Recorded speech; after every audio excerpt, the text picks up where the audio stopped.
উৎসবের আমেজে রাজধানীর ঢাকায় চলছে নির্বাচনী প্রচারণা। শেষ সময়ে পাড়া মহল্লায় ভোটারদের দাঁড়ে দাঁড়ে গিয়ে নানান প্রতিশ্রুতি দিচ্ছেন প্রার্থী ও তাদের সমর্থকরা। 12 ফেব্রুয়ারি নির্বাচন সফল করতে সবাইকে ভোট কেন্দ্রে যাওয়ার আহ্বান জানাচ্ছেন তারা।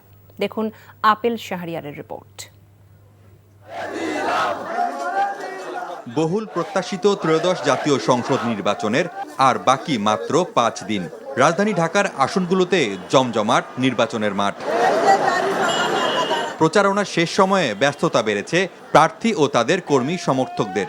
ভোটারদের দাঁড়ে দাঁড়ে গিয়ে দিচ্ছেন উন্নয়নের নানা প্রতিশ্রুতি।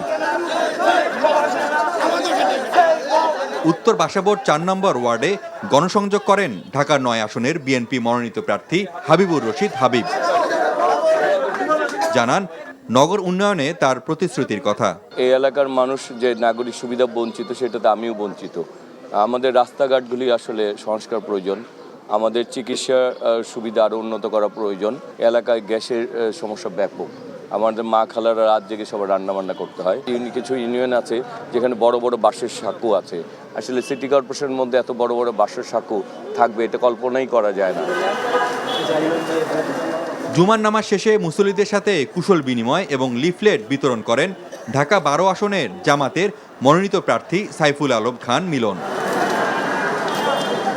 বাসযোগ্য নগরী করার প্রতিশ্রুতির পাশাপাশি নির্বাচনে নিরাপত্তা নিশ্চিত করতে প্রশাসনকে অবৈধ অস্ত্র উদ্ধারের আহ্বান জানান তিনি।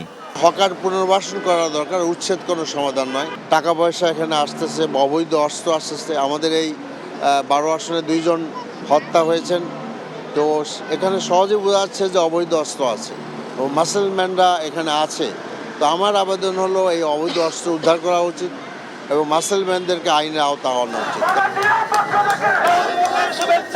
নিজ নির্বাচনী এলাকা ঢাকা 11-র মোগারদিয়ায় গণসংযোগ করেন এনসিপির আহ্বায়ক নাহিদ ইসলাম।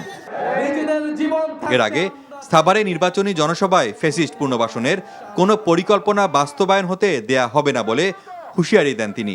এমন কোন প্ল্যান আমরা বাংলাদেশে বাস্তবায়ন হতে দেব না যা ফ্যাসিস্টদেরকে পুনর্বাসন করবে।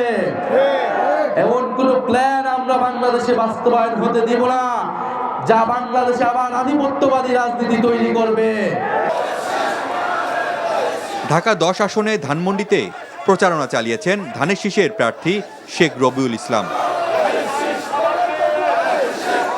আমার দল যদি সরকার গঠন করে এবং আমার যদি এই এলাকার মানুষের প্রতিনিধিত্ব করার সুযোগ হয়, ডেফিনেটলি সেগুলি অগ্রাধিকার ভিত্তিতে দ্রুততম সময়ের মধ্যে সমাধান করতে সক্ষম হব। ঢাকা 14 আসনের ভোটারদের দাঁড়ে দাঁড়ে যাচ্ছেন বিএনপির প্রার্থী সানজিদা ইসলাম তুলি। টোলারবাগ এলাকায় বাসিন্দাদের নিয়ে উঠান বৈঠক করেন তিনি। আমরা সবাই একসাথে বাংলাদেশের পক্ষের শক্তি, বাংলাদেশের জনগণ আবার এটা প্রমাণ করব 12 তারিখে ইনশাআল্লাহ ধানের শীষকে বিজয়ী করে। নির্বাচনে জয়ী হতে নানা প্রতিশ্রুতি দিয়ে ভোটারদের আস্থা অর্জনের চেষ্টা করছেন প্রার্থীরা।